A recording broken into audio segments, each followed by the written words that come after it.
It's a new year, and with the new year, we've got some new books. I'd like to tell you about some of the new and notables. We'll do that as soon as we run this little intro.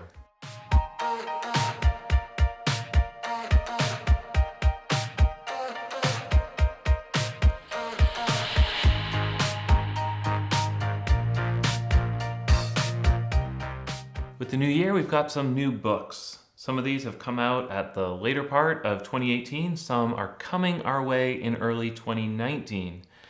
Here's the first. This is Jesus Wins. This is the Good News of the End Times by Dayton Hartman. I've actually already read this one and really enjoyed it. What he does is looks to the end times and explains some of the differing views.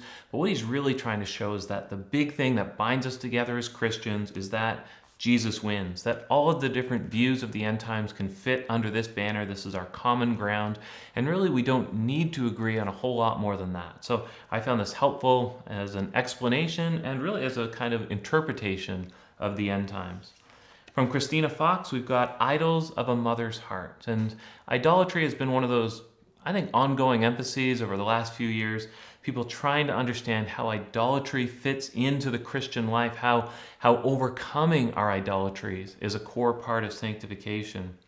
What Christina wants us to understand is that mothers can have idols, that motherhood itself can be an idol, and that motherhood brings some unique challenges in that way. So she explains them here, draws on the usual suspects, and I think does a good job of helping mothers understand some of their challenges.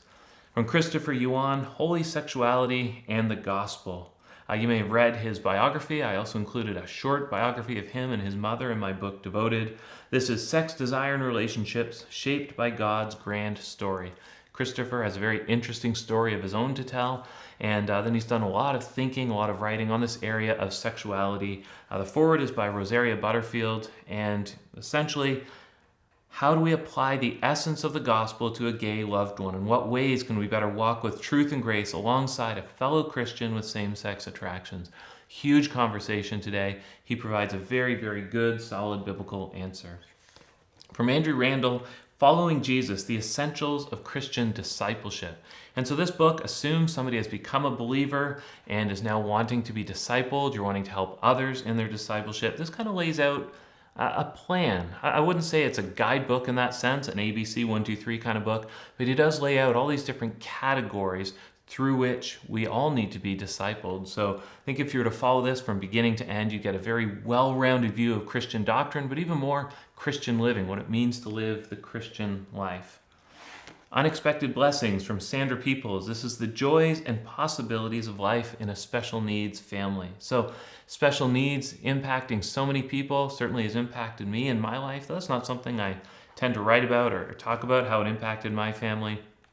But she talks very much about how special needs works in the family and the church, and what we can do to help our own families and help other families with special needs, with children with special needs. So one that, if it's not directly pertinent to you, certainly to somebody in your sphere.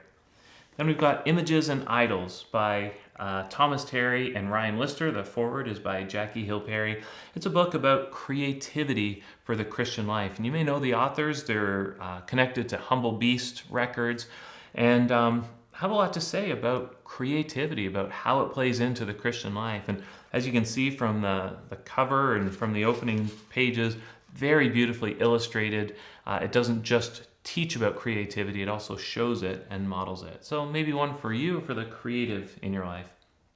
Finally, here's a few new books that come from Log College Press, and they're really trying to emphasize some of the riches of the Presbyterian tradition. So they've done that with Meditations on Preaching, that's by Francis Grimke, and they've got a few little booklets by different Presbyterian pastors from over the years, historic ones, that I think may be of benefit to you. They're easy reading, quick reading, but impactful as well. So there we go. Let me point out just one thing. We're so blessed as Christians right now with what's being published. Just consider this. This is by Log College Press. Then we've got from from Moody Publishers. We've got this one.